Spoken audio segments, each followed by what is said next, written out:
AI. I'm sure you know about this word, regardless of your profession and background.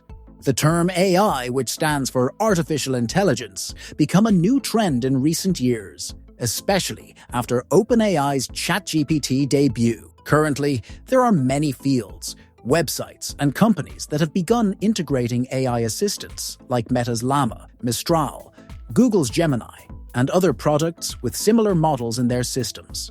Now, one thing to notice is that no matter which product you use, it's going to be a chat-based AI assistant. Whether the one you use on your phone or computer, they are going to be the same and will reply to your every question with incredible knowledge through text. Or sometimes, it can be a voice in particular cases if the program uses its own text and synthesizes it into a voice. But do they really use AI? Can they really be considered as AI assistants? Is the word AI really applicable to them? The answer is a little bit of yes, like 10%, or maybe even less.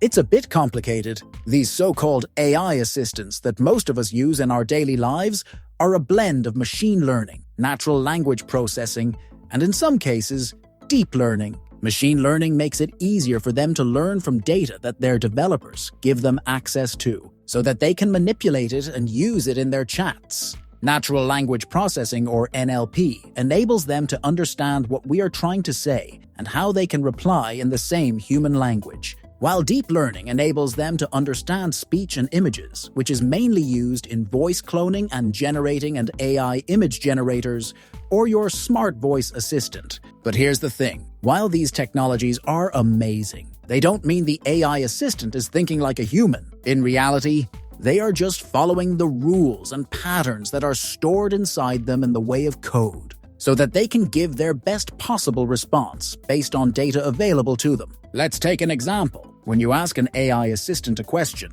it processes your input using NLP to understand what you actually want. Then, it goes through its database to find the most relevant information and begins generating a response. This process happens just within a few milliseconds, making it look like to the average person that these assistants literally know everything. So are AI assistants really using AI to answer our questions? The answer depends completely on your point of view.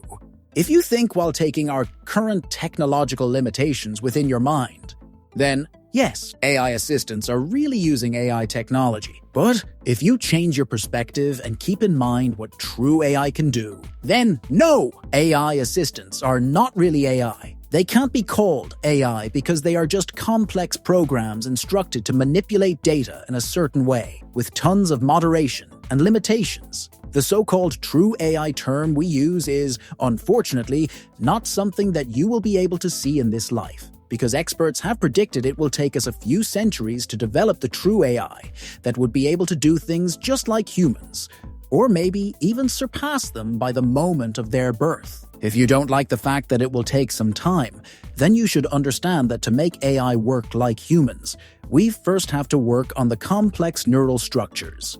And by the way, our current science still hasn't reached the level where it can understand how complex neural networks inside humans truly work. We haven't even reached the point of understanding our own bodies. So, creating a new existence that is on the same intellectual level, or even surpass it, has to wait a lot. For now, you can probably see weak and a little more advanced than weak AI robots in virtual and physical form in some decades.